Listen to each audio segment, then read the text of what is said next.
present the work and receive some feedback. It's very valuable.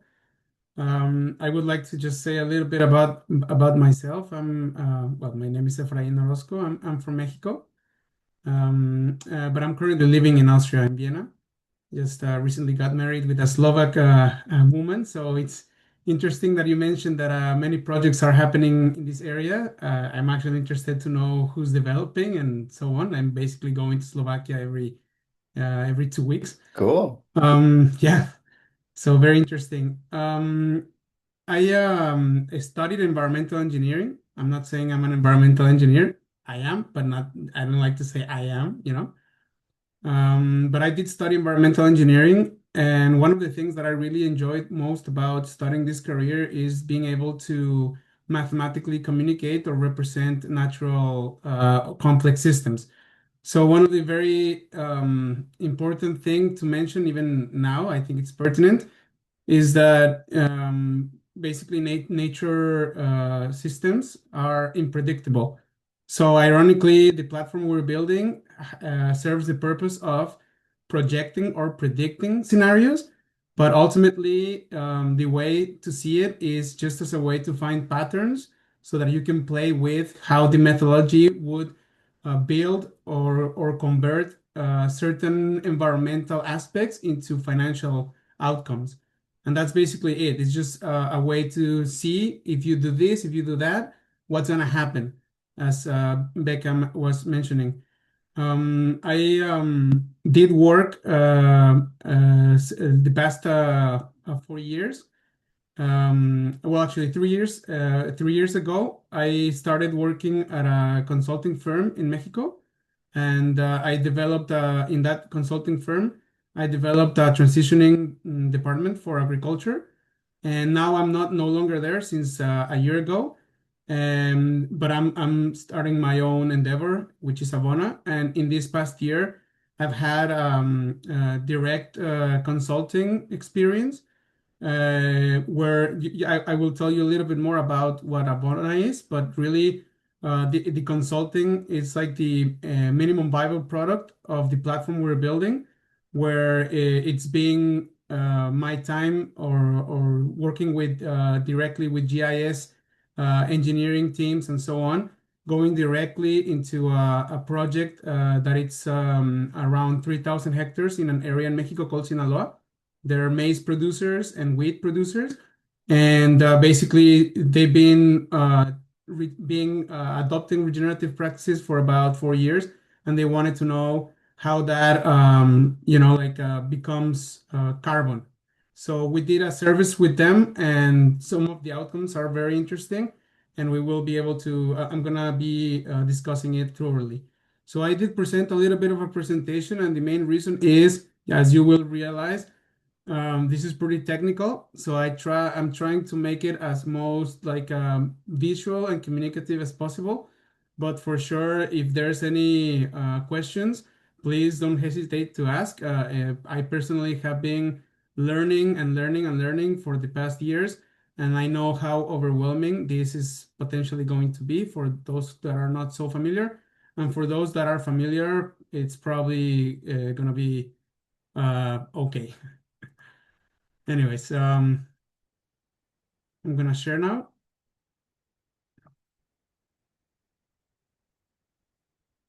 And I would love, the like the technicality is obviously great to get to, but I want to make sure. Oh, nice, you got slides. I just want to make sure like your why is really clear because that was really interesting to me just over email to learn more about just the why behind doing all of this great work.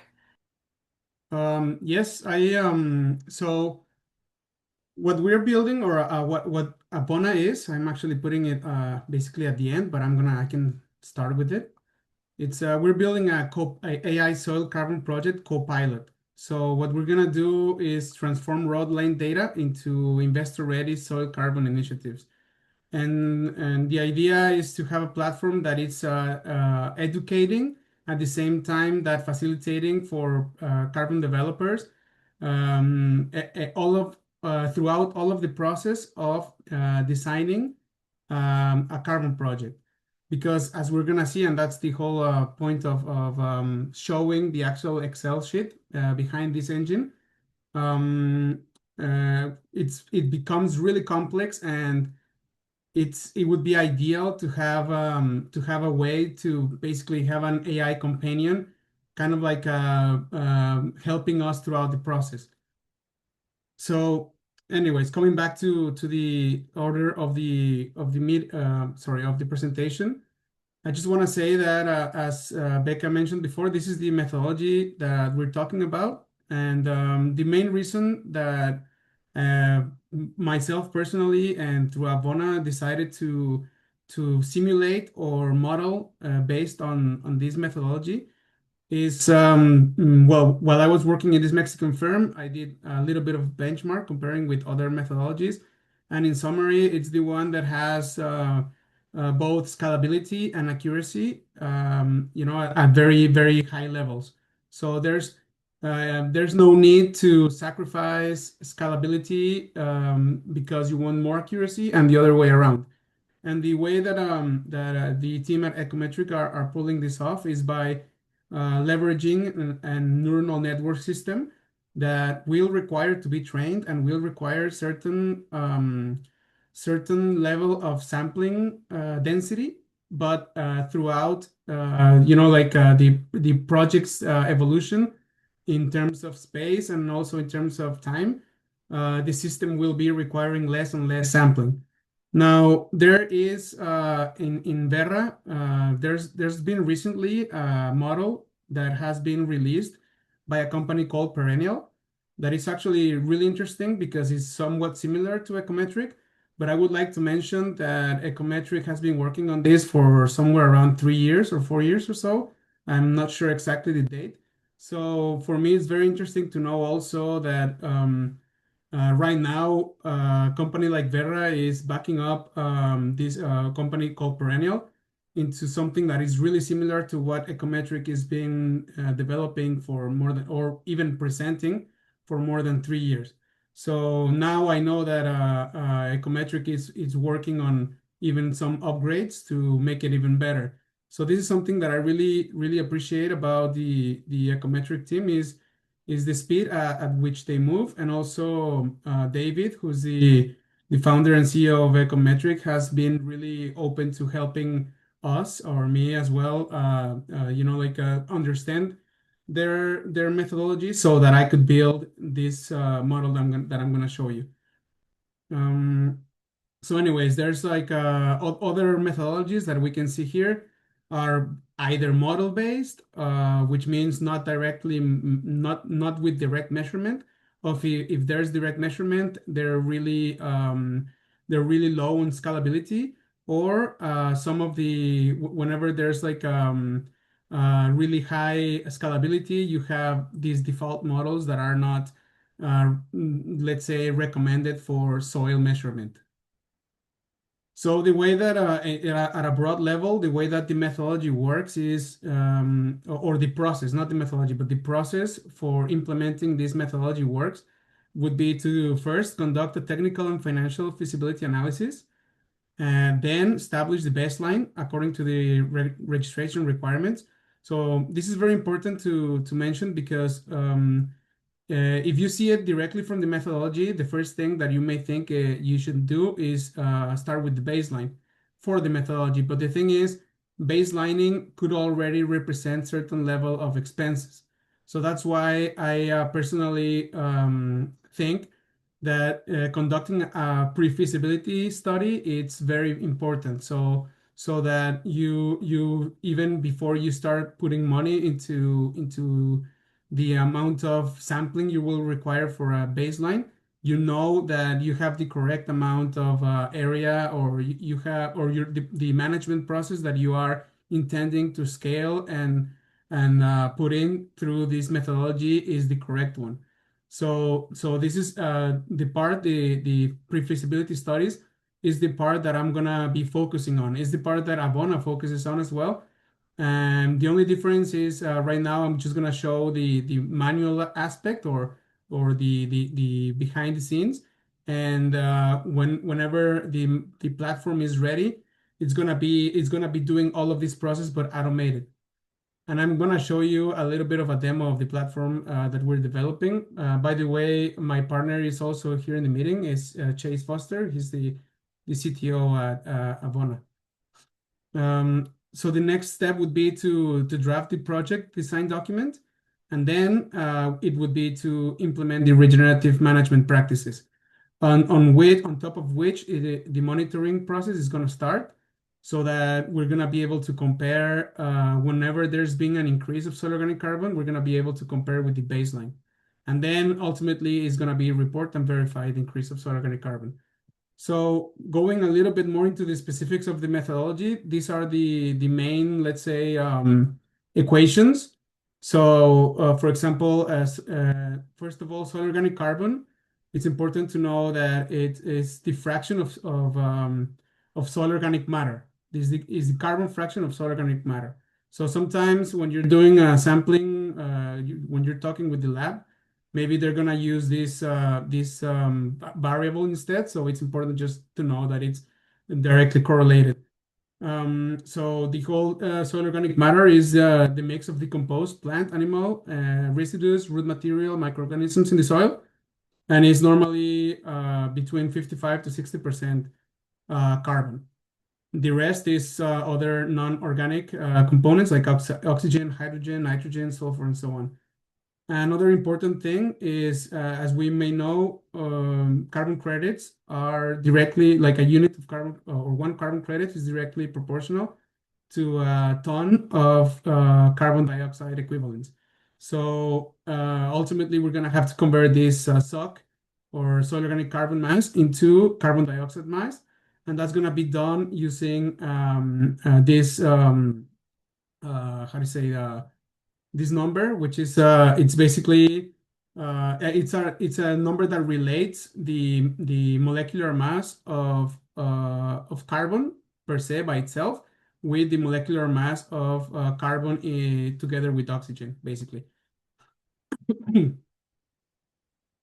Oh, sorry. Um, so now what I'm gonna do is oh, actually, before I go to the Excel, um, I just want to go through these equations really quick. So this is stock exchange equals basically for example, if you have a project that is gonna let's say that last 10 years, but you want to verify at year 5, this would be year 5 minus the baseline, or the last time that you verified. So basically what we're trying to see here is the additionality, meaning how much soil organic carbon has increased throughout time. This is converted into carbon dioxide change, which is basically the same, just with this relationship. And then we're gonna call the net reduction as the change, which is the difference of the two periods of time minus the impact of the farm. So it's basically the carbon footprint that the farm has in order to be able to manage even the regenerative process. So it accounts for diesel use or energy, and if you have cattle, also the methane gases, or the use, if in some regenerative cases there's some nitrogen-based fertilizers that might be used or not, or so. All of this needs to be accounted in this farm footprint. And then in the end, the creditable carbon change is this net reduction times, and then you have to reduce a uncertainty number, considering there's some level of uncertainty in the geostatistical process. So in this methodology, it normally goes in the order of 10%. So having said that, I just wanted to show a little bit how this methodology looks like. And so if you want to go for further, this one is published in the Region Network webpage. You can basically just go here, calculating substocks, and then see all of these equations here that I just mentioned. I just wanted to show them in a more clearly way. So the first thing now what we want to achieve. is be able to predict how much carbon we can, or how many carbon credits we can generate with our process. But then something that is very important is the soil. Like there's two components in a model like this. One is the environmental component, and the other one is the financial component. So the environmental component has to do with the soil properties or soil characteristics. And this is something that can be obtained at regional level using open source databases, like, for example, Soil Grids, which has some level of precision, but it's not parcel level precision. Or if you want to go parcel level precision, then you need to do soil sampling. Some methodologies, for example, the other methodology for region network for soil organic carbon can be very directly correlating or more relating NVDI among other satellite indices with soil sampling. But then again, it's important to understand that in the grazing systems, it's easier to relate to the NVDI because you have pastures, but when we're talking about cropping systems, that may be a little more difficult to achieve. Just to keep that in mind. So, having said that, when we want to see what the environmental component looks like, if we want to predict our model, basically we're gonna see what is the percentage of clay, silt, and sand that the soil has, so that with this information we can calculate the maximum capacity of mineral organic carbon that can be retained in the soil. With this, we have this other variable which relates the percentage of mineral organic carbon that is inside the soil organic carbon. So, for example, depending on the type of soil, if it's, for example, 80% mineral organic carbon out of the 100% being soil organic carbon, we will be using this information to convert it into soil organic carbon. Now, where does this curve comes from? It comes from this paper called Global Stock and Capacity of Mineral Associated Carbon. Here are some of the authors. And basically, out of the whole paper, there's a curve that looks like this, which relates clay and silt content with mineral associated carbon. So basically, depending on the percentage of clay plus silt, we can then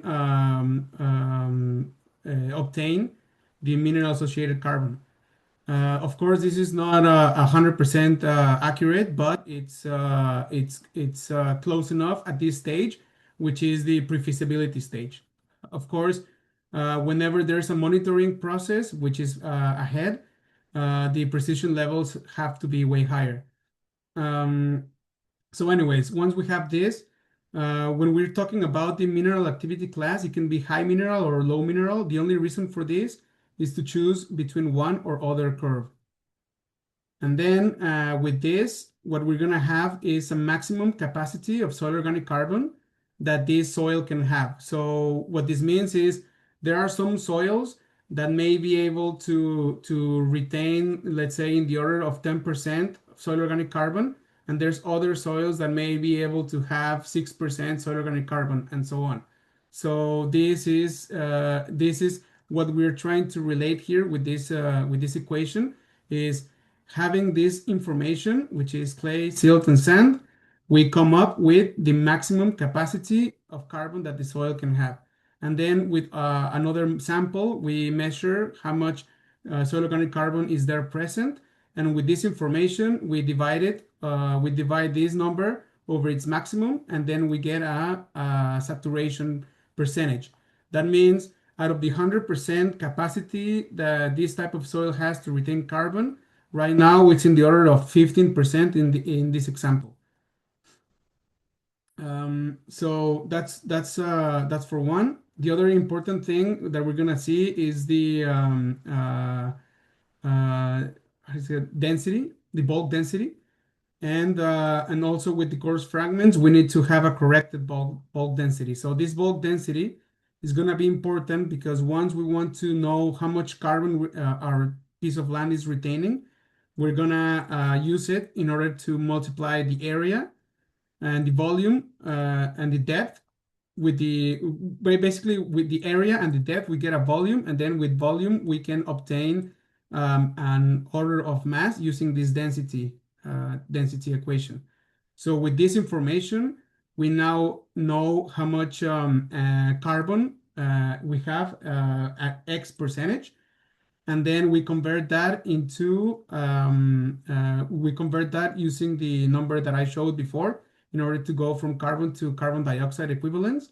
And then this way we can know, depending on the percentage that we have each year, how much carbon dioxide equivalents in tons per hectare we have, or what is it per the amount of hectares that we are modeling for. So one very important thing is that in this model, we are using this type of equation, which is called sigmoidal.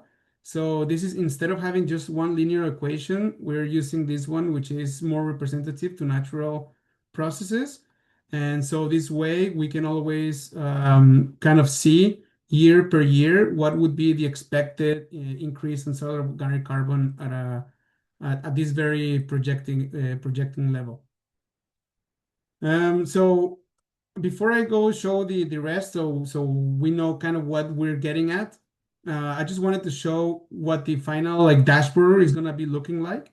So basically, imagine that we have this already calibrated dashboard with information like our SOC max capacity being 6.87%. Let's say that we have in this case that means 264 tons per hectare, and we are currently with our saturation level at 40 tons per hectare. So that means 15% SOC saturation when we start the project. What we want to do is now set a goal. So the other thing that it's very that you can find in the same paper that I showed you is this graph here that basically kind of shows ranges for crop or grassland systems. So ranges, according to this paper, can go from 18 to 40% saturation when we're talking about cropping systems. So 18% meaning highly degraded, and 40% meaning it's it's doing pretty good considering it's a cropping system.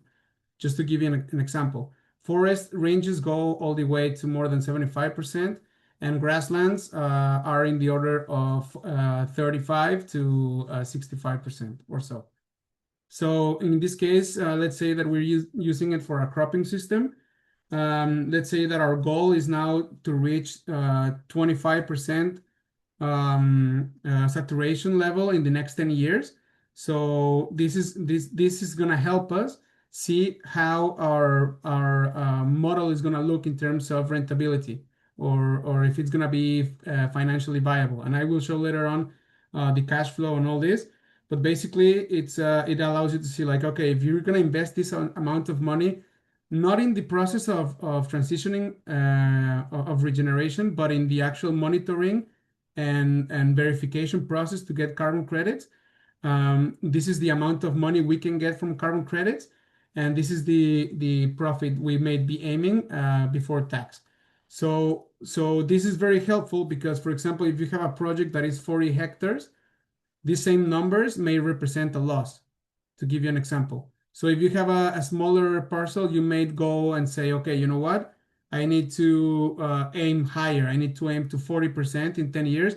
Maybe just reducing the use of agrochemicals is not gonna do it. I'm gonna have to put, let's say, a agroforestry system or so in order to pull it off. That's the kind of strategic decisions that you will have to make depending on your specific situation. But there's these other variables that I will be showing how they work. But anyways, from the soil, I don't know if anybody has any questions so far, or is it becoming clear at this point? At this point? Yeah, folks have questions, please pop in. Um, Yeah, Mhm. close. Yeah, so what you haven't mentioned yet is how do you contract this process with the farmer for how many years, and how do you tokenize this? How do you contract this process with the farmer? Right. So you're basically the landowner basically commits to shifting into this regenerative process, right? Hmm. Which you need to do before continuity and additionality reasons. Hmm. Before you can tokenize it, it needs to be contracted. How do you go about that? Well, I mean, that's I guess it's the legal feasibility part, which was not part of the scope, but I will say that it depends really much on which jurisdiction you're gonna be talking about. Basically, you just need to demonstrate that there's ownership or the owner of the land is willing to commit for more than 10 years, according to this methodology.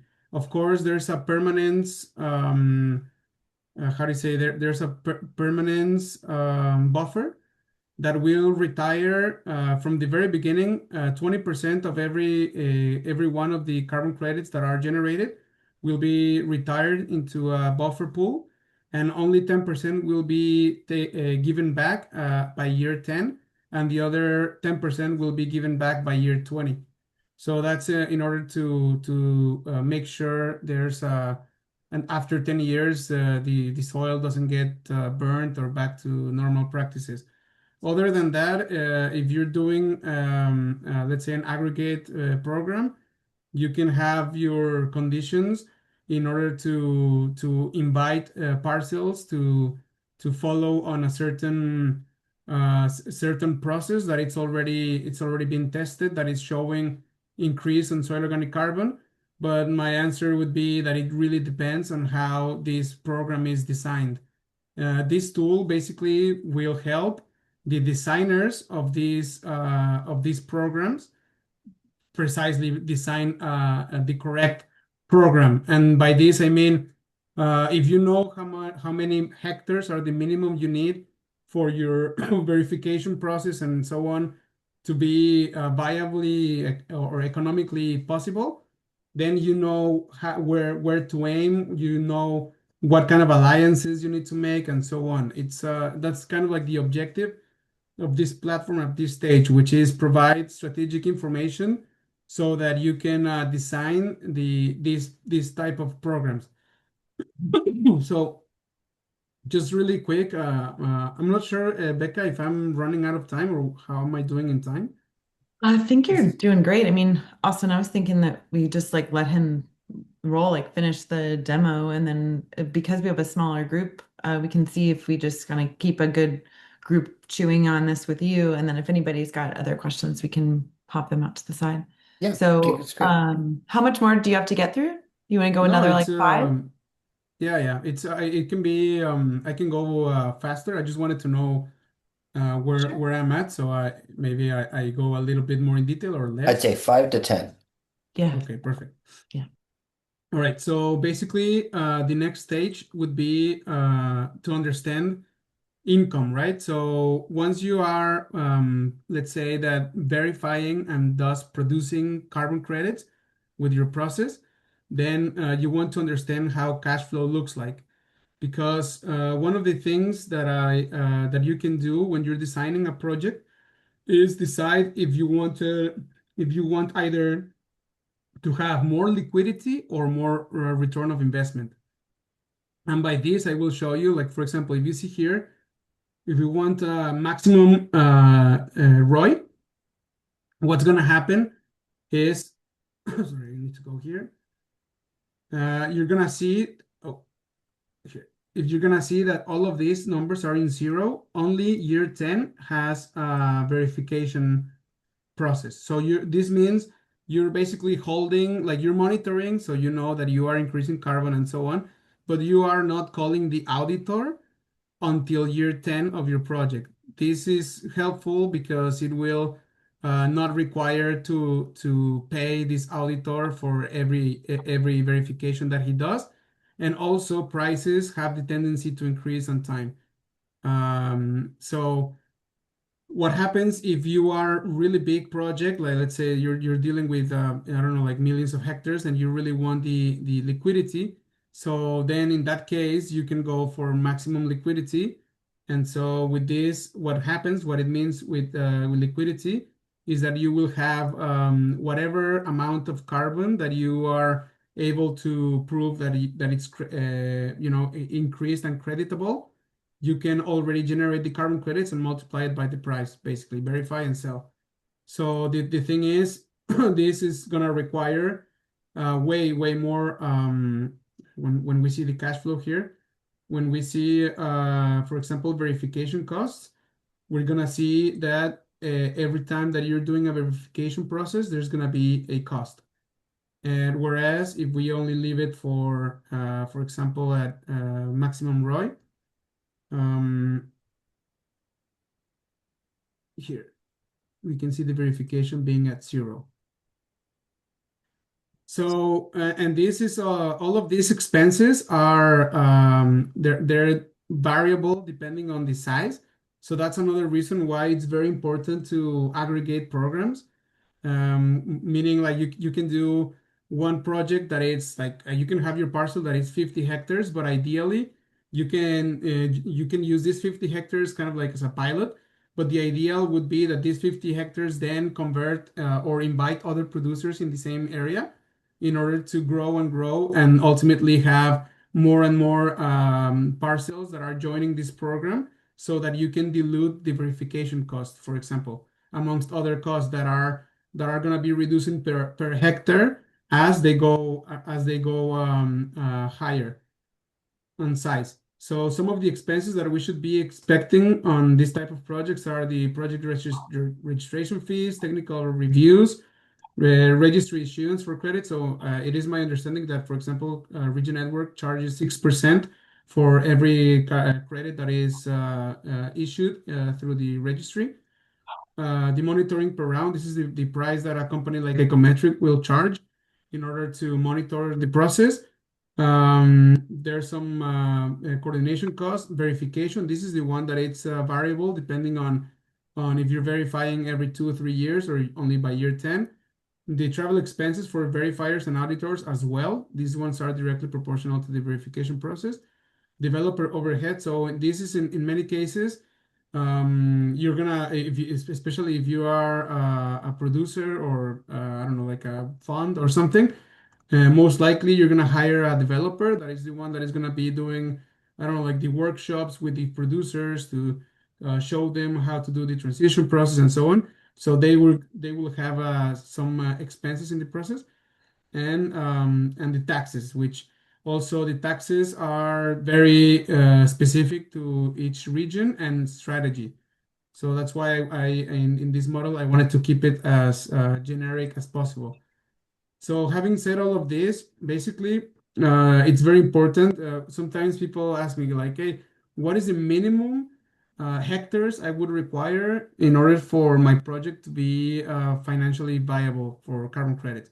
And the answer is it depends really much on your environmental, like in the soil properties, basically, but also in what is your management. Like your how is your management looking like as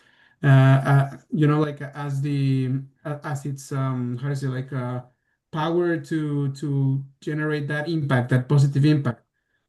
So of course, if you are only reducing the use of agrochemicals, it's not going to be the same thing as if you are completely redesigning the system into an agroforestry system, for example.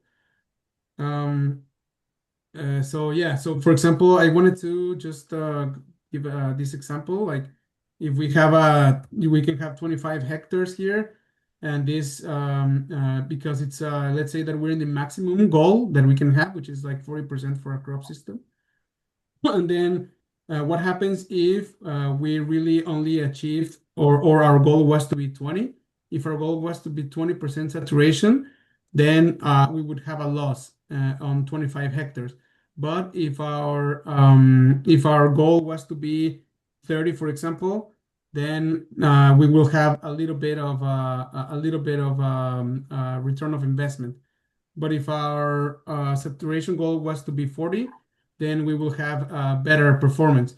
And this together with, for example, if we start having, I don't know, 5,000 hectares, of course, these numbers start to become really interesting. So that's why aggregating, like aggregate programs are so important, specifically on agricultural projects, because separately or in opposition or the difference with forestry projects are normally like chunks of land that you can just deal with one management team or land steward and so on. And that's it. In cases of agriculture, we're talking about thousands or so producers in just one specific region. And so you need to be able to put together or integrate all of these fragmented, land stewards into a regenerative. If we want to talk even about concepts like bioregional regeneration. Then, if we want to do it through agriculture, we really have to think about how we're going to integrate so many fragmented actors that are that need to be part of this. Um, so, in my opinion, like these type of carbon credits are really valuable for when you're doing like an integrated program. They can be very valuable because they can serve as collaterals for example, insurance in order to convince producers that if they transition, if they are early producers or transitioning producers, if they for any reason lose their yield in the learning curve, there's an insurance for them to not have to worry about losing everything they have. Or this is just an idea because this is one of the main reasons producers don't want to transition. So that's why it's very important that we are able to use these type of mechanisms in our favor. And well, after showing this, I just wanted to show a little bit of the um, oh, just a little sneak peek of the just I cannot, oh, there it is, of the software that we're working on, which is really just a demo at this stage, but just wanted to show it because the main objective is, of course, as you now see, the level of expertise can be high for this type of project. So the idea is that we can have an AI companion that can answer our questions as we're learning, as we're doing. It's like learning by doing, but we kind of like if we want to know, okay, so what does this mean, why is this translating into these earnings or so on.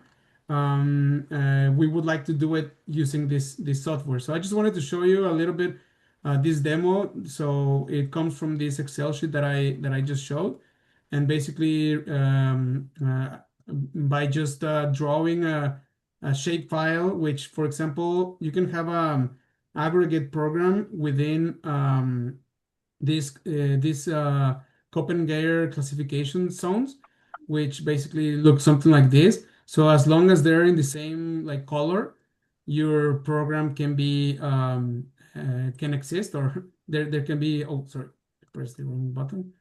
So as long as they're like in this same area, you can have a program. So maybe you're gonna say, oh, I want my program to go all of this way.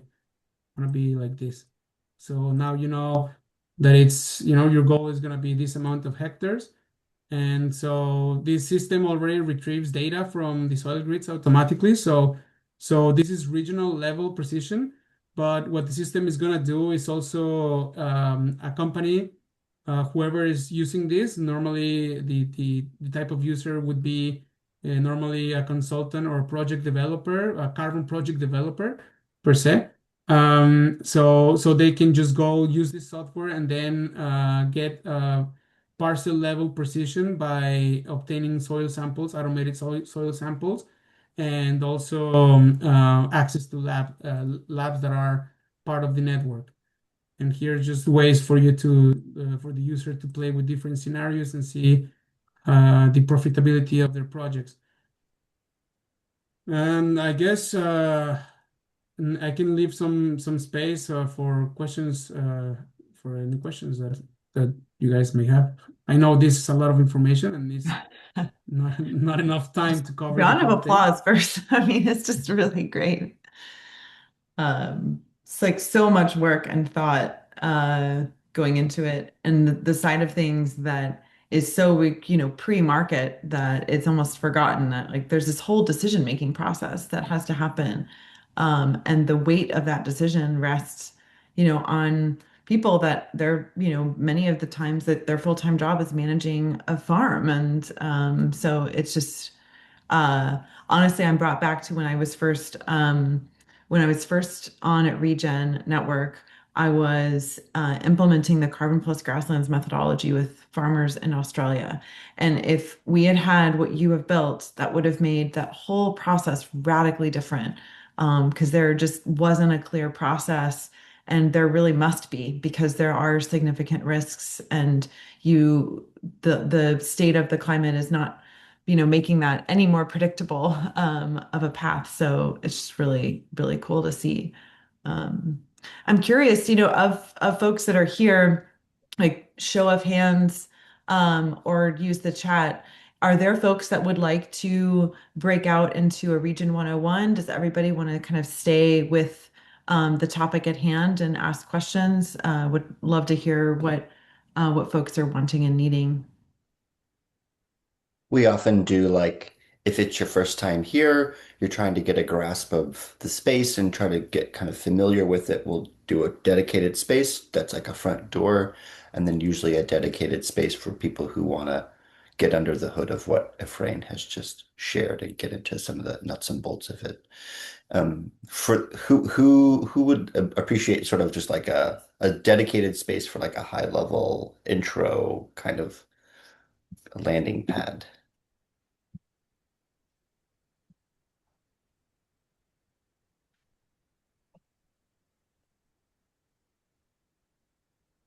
All right. Looks like we're digging in. Cool. All Cool. right. And then we'll stay together. Great. I have a lot of burning questions about this, but I want to give other people some room to talk. So, if folks want to raise hands and we can just go through a friend, you can kind of walk through what folks are wanting to talk about. If you raise your hand and you have a question too, by all means, uh, feel free to introduce yourself just to give us a little context about where your question is coming from and who you are.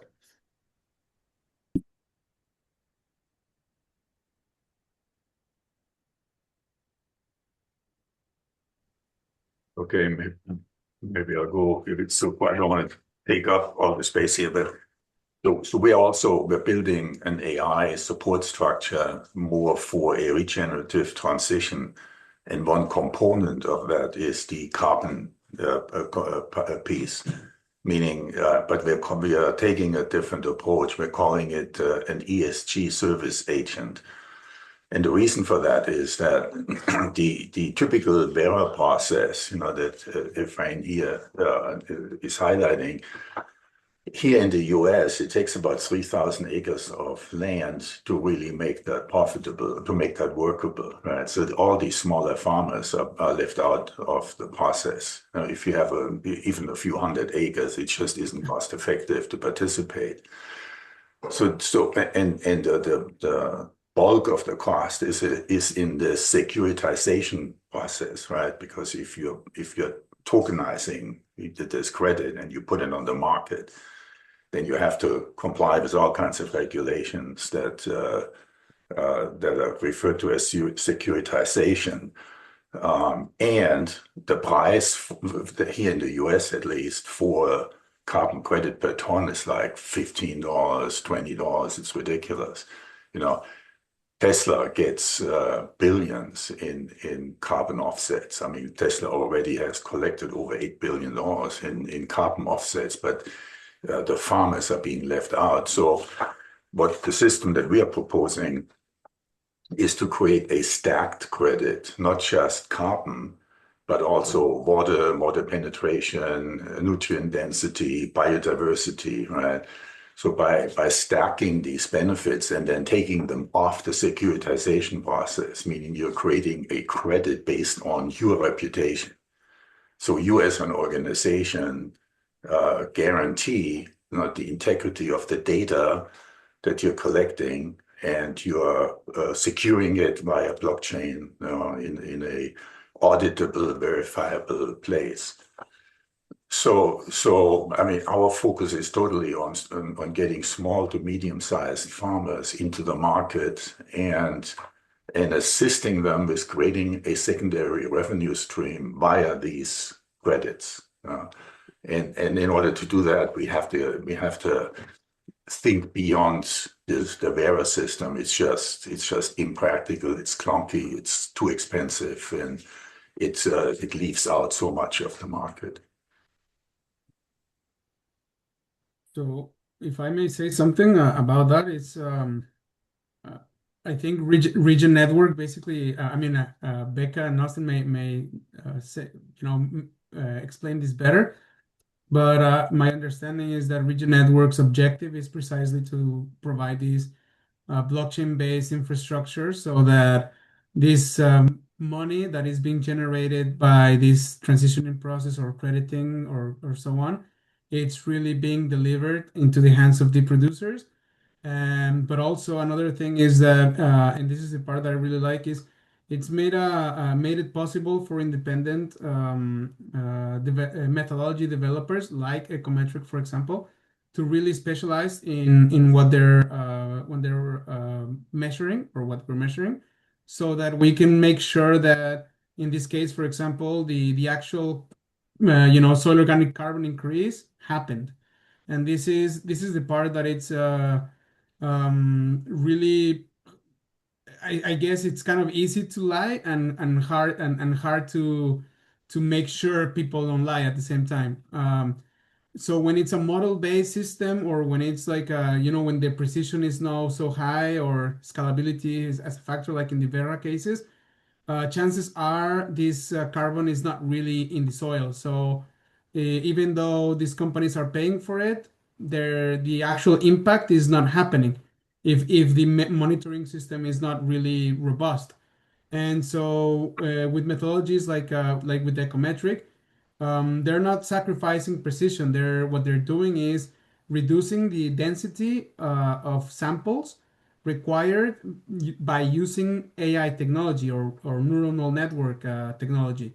So I don't know, like my recommendation would be in that sense, is not necessary to develop a new credit. I think using a methodology like Ecometric will serve that purpose, and also it's way more accessible than Verra. Actually, it's way more accessible for many different reasons.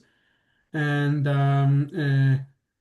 yeah, I don't know if that answers the question or the comment, actually, more like if it complements. I love what you're doing. I mean, it's really well done and well executed. It's just a different approach. There is an example in the Mississippi River Delta where a group of farmers has been pulled together, just like you're suggesting, by satellite observation, and they're measuring one thing, and that's nitrogen runoff from the farm.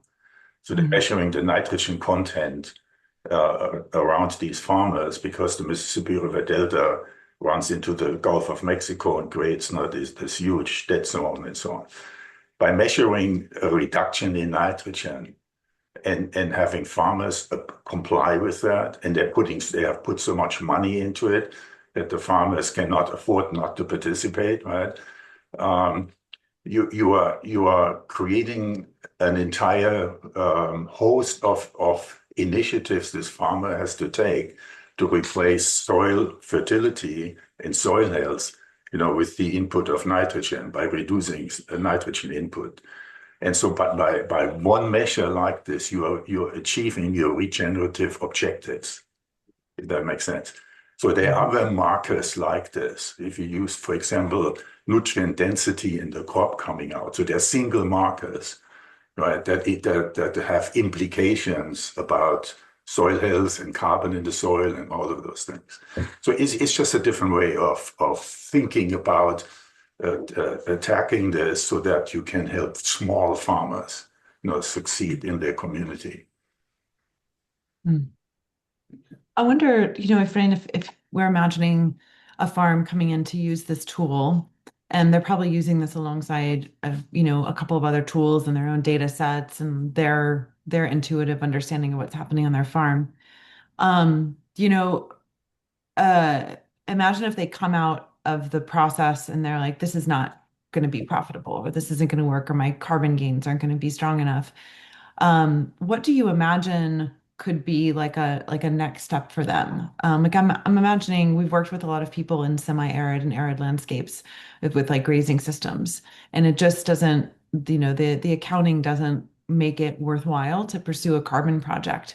In your imagination, could you see like a host of these tools built around like kind of a nod to what Klaus is saying around like, well, let's explore like water, and potential gains from like water stewardship or biodiversity. Trying to think about like what happens if, that it ends up not being a good option to pursue carbon. So in the case of our vision, we would like to be able to eventually just upload a piece of land and then have the system tell you which methodology would be most suited for your conditions. So in order for that to happen, we would need to model not just one methodology, but we would not need to go for biodiversity, water, which I know that I mean, I don't want to go too much into details, but I have also been related to underground water system consulting in Mexico, and with a geologist, a professor geologist that I worked with for some years. And in summary, groundwater systems are way more complex to measure and predict than soil. So it's a starter to already be able to help the soil. If we want to ever go into groundwater systems, the difference is 15 centimeters versus or 30 centimeters versus 15 meters. So just to give an example. So I would like to eventually go into water and all this, but first we need to solve for the surface, you know. And so it did happen to us recently with the project in Sinaloa, because they're wheat producers and maize producers, and they've been applying regenerative practices for about 4 years, and so they wanted to know how much carbon they increased. So we sampled to compare between the regenerative fields and the conventional fields, and in the end, the results were that there's basically almost no difference. So they were not very happy about it. But then we started to, like, okay, what is your management process? So there's like go very much into detail what their management process would mean. And then we realized that the species of that they were using for cover cropping and so on were not providing enough biomass for the process for avoiding the oxidation of carbon on the surface soil. So because of the specifics of the region, which it has to do with temperature and humidity. So for them to solve their situation, they need to first figure out how they're gonna get more biomass in order to feed the system, to feed you need biomass as organic matter with minerals and microorganisms, and you need to feed them in the right amounts in order for the carbon to form. Or together, ideally, if you want a better or more evolved system, then you can also have roots, to make way for all of this process to occur. But if you're in this case, you're talking about a cropping system that is basically it's a monocrop, and they're using tractors and they're still compacting the soil, and they're thinking they're doing regenerative practices, but they're still doing these practices, then the answer is what you're doing is not good enough. And they didn't like it, but it's the truth. If they want to scale 3,000 hectares with these practices and they're expecting to generate high integrity carbon credits, what's going to happen is they're not going to generate one credit, and they're going to spend a lot of money on doing it. So it's better to know at early stage that because of the conditions that they have, they need to find a way to have biomass or whatever the other situation may be. Maybe other areas are highly saturated or percentage saturated, like it's type of soil that is not even retaining so much carbon in the first place. So you only have so much space that you can fill in with the carbon that you're going to measure as organic carbon, for example. And that's just basically the kind of information that it's important to have in order to design a project strategically according to those specifics. But yeah, basically that's why in the future we would like our program to be able to even how to say like recommend which methodology would be better for this specific region. But right now we cannot do that yet. We're only focused on this soil organic carbon increase measurement, and we'll see later on.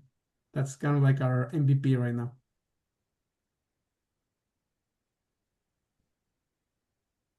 I'm curious what limitations you found or if any um with is it like soil grid, is that right?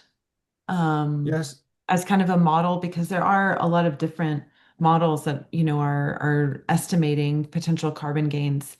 Um, and I'm familiar with the tool that the Australian like kind of science arm put out called Look-See, CSIRO put it out.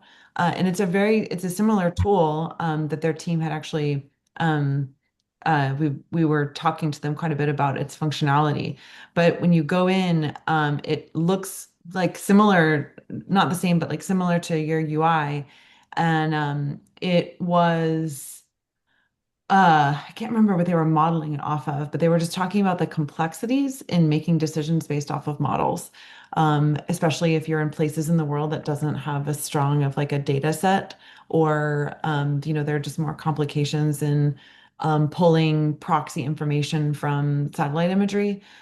So curious how you feel about the soil grid modeling, and like if you were a farmer, how much of your decision would you base it like 100% off of those results, or like what else would you be wanting to explore? No, I'm just gonna present really quick Okay. because I have oh, this thing doesn't let me. We have this like design. We're still designing this platform, so that's why I need to show kind of like some of the design. It's still not working interfaces. Oh, there it is. So basically, what you're mentioning, it's actually very important to say that the soil grids it's only for the regional level study. So it's only like it's kind of like just to get started. But ideally, what's gonna happen is the system is gonna help the consultant do the soil sample process, find the lab to do this, the extraction process and the soil sample required, and then have you like or like have this tool to manage the process. So this is something that consultants in this when you want to do this kind of analysis, it's something that, for example, I was doing now, calling the lab and doing the soil sampling with the engineer, with a GIS engineer, and all of this process is something that either you have a platform like this that automatically does it for you, or you do it, or you find a way to do it. But having said that, I would say it's not possible to have parcel precision level without samples, especially for cropping systems. It is possible to train an AI model for monitoring with certain level of density and so on, like Ecometric is doing, and using also on other, like ancillary data sets and all this stuff. But it's not gonna be so easy to do only with satellite images. There's this, it's possible that in some cases, as you mentioned, depending on the region, what kind of access to what data you have and so on, it may be possible to, for example, for grasslands, it may be possible to have present time soil samples related to the satellite information, like indices, like NVDI, and then just go back in time. In some, that's something that it can be possible when we're talking about grasslands, because NVDI is going to be measuring the vegetation index. But when we're talking about crop systems, which is not necessarily related to this index, basically you need samples. There's no other way. The what SoilGrids does is they basically get funded, like to do retrieve samples. I'm not sure exactly how, but they retrieve samples from different parts of the world, and then it's just one sample that represents a whole region. So it's not very precise, but it's more precise than not having anything. But it's not parcel level. You're not gonna be able to see if your parcel it's achieving gain some carbon without the actual um, samples. This is my experience. Of course, if there's this new technology that probably David may know more about, then I but will share it with you if I find it, but no, none that I know of. I'm curious if you can say more about this balance between liquidity and ROI. That seems like a really powerful and important thought that I hadn't come up in other conversations that I've had in talking about the granularity or the kind of resolution of the validation of the data that you're doing, which is Mhm. again a huge source of expense and also a pivot point around the integrity of the project is how it's validated, but it's very expensive. So you minimize the amount of liquidity. You're basically not releasing issuances. And so it's all built up potential energy that then comes at these punctuating moments, essentially every 10 years versus once every year. One of the Yes. challenges in this space is that there's, in a way, we're trying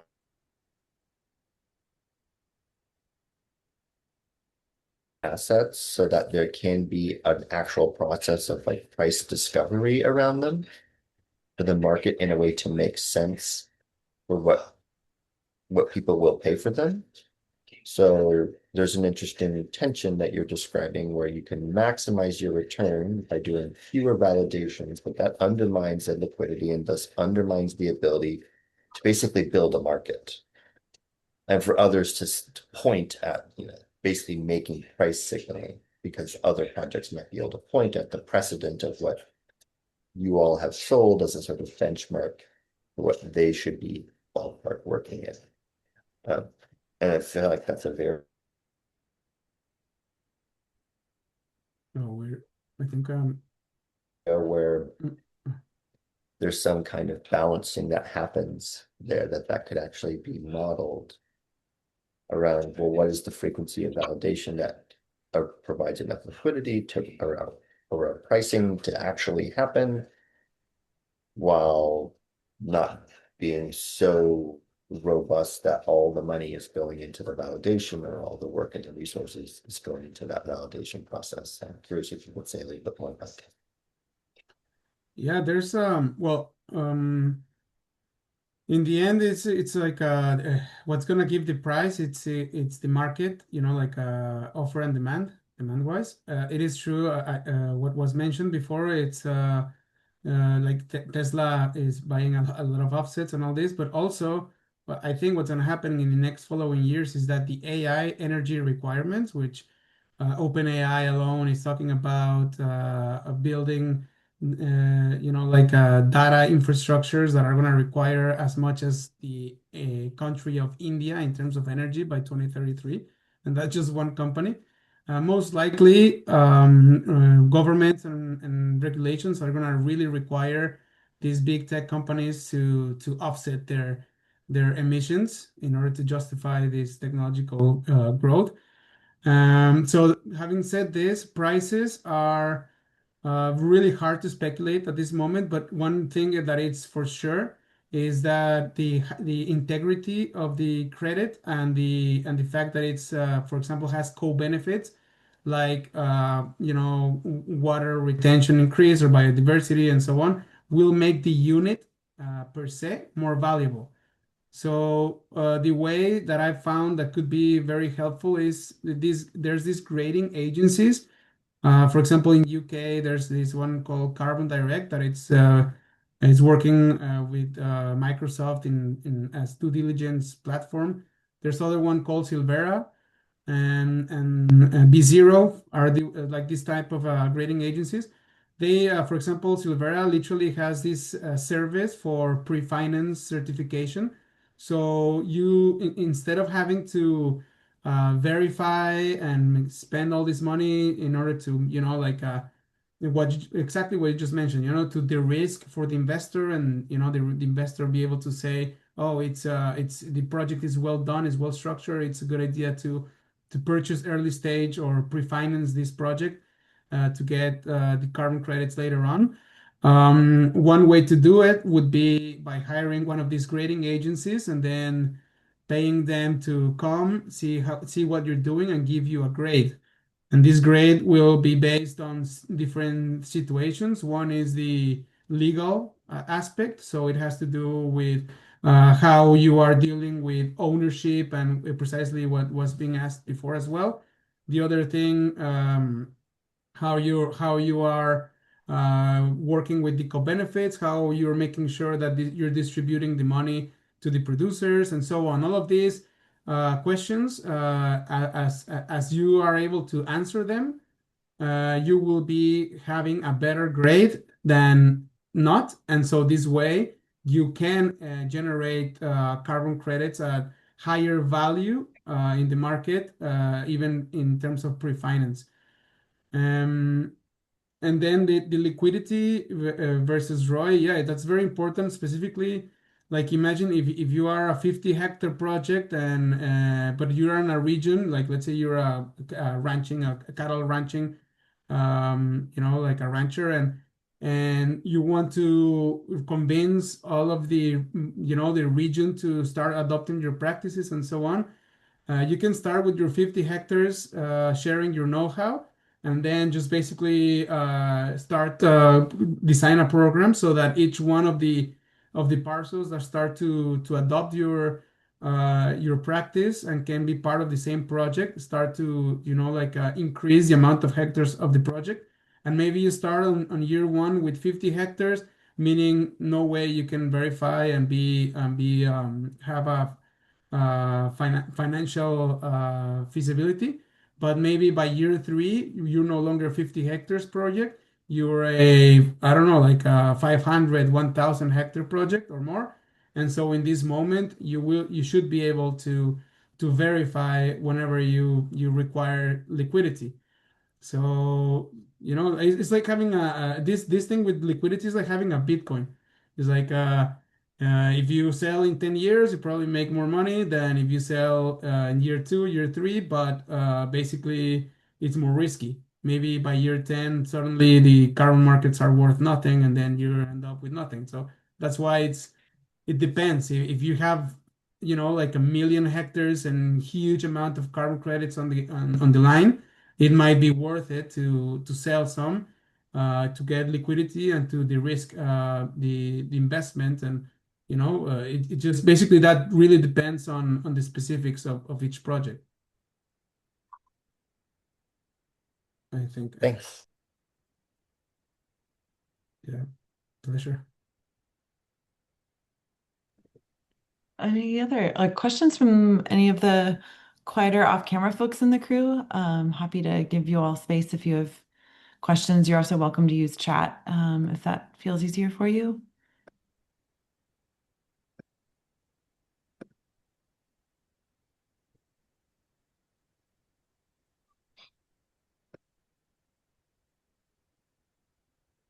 Thank you, Francis. So Efrain, I'm really excited by the prospect of all of this, particularly because of how much the ecometric methodology is scaling. And wondering what has the conversation been like with them to date? They've got their whole like AI system that they have built for, these deep and shallow neural networks managing soil sampling, and being able to output pretty strong results with a fairly low uncertainty, even though there's quite a bit of heterogeneity with, in terms of like climate zones, topography, soil types, all of that. So curious what that interaction has been like with Ecometric. And, there are two or three other big project developers that are looking to use that protocol that may also, be wanting to use your tool. It's kind of like this whole like family of growth. I would love to hear more on that side from you. Yeah, I'm actually since I met Ecometric, let's say what, like 3 or 4 years ago, when I was working in this consulting firm in Mexico. And since the very beginning, David has been really open and really he's been very helpful in making or helping me understand the nature of soil organic carbon projects. And so throughout this time, I would say like I mean, he's reviewed my sheet a couple of times in meetings, he giving the time and so on. So I'm actually very helpful for very thankful for that openness that I've received from him and the team. And now as an independent, I've been able to talk to him about what we're building since a year ago that I started more Nice. seriously building this. And yeah, he's basically also on board with helping us, like get into the market with their clients and prospects and Awesome. wherever. Yeah. Yeah, I because think I mean, it's a win-win. It's a it win-win is. It totally situation. is a win-win. And I'd love to be able to put you in touch with two of those project developers in particular. And one of them is based in Mexico. So there's just a lot of symbiosis there for being able to like test it with projects, in country. I think that could be really interesting. But what does the timeline look like for kind of what do things look like over the next 3 to 6 months for the platform? Well, actually, that would be a question for Chase, although he's gonna kill me. But I think yeah, we're moving pretty fast. We started putting code or starting with the code for like 1 month or so, not even. So we've been planning for a while. We also Chase is a great architect with a lot of experience on development. So he obviously gave me like the task to find a real life project that we can build on top. And so we just finished this process, which it has taken several months. And basically after all of this planning, we're just starting with the coding process. But now, I don't know, Chase is the one that may be able to answer this better. I think it's looking good. No, Chase? Sure, yeah, I'll introduce myself. I'm Chase Foster. Okay.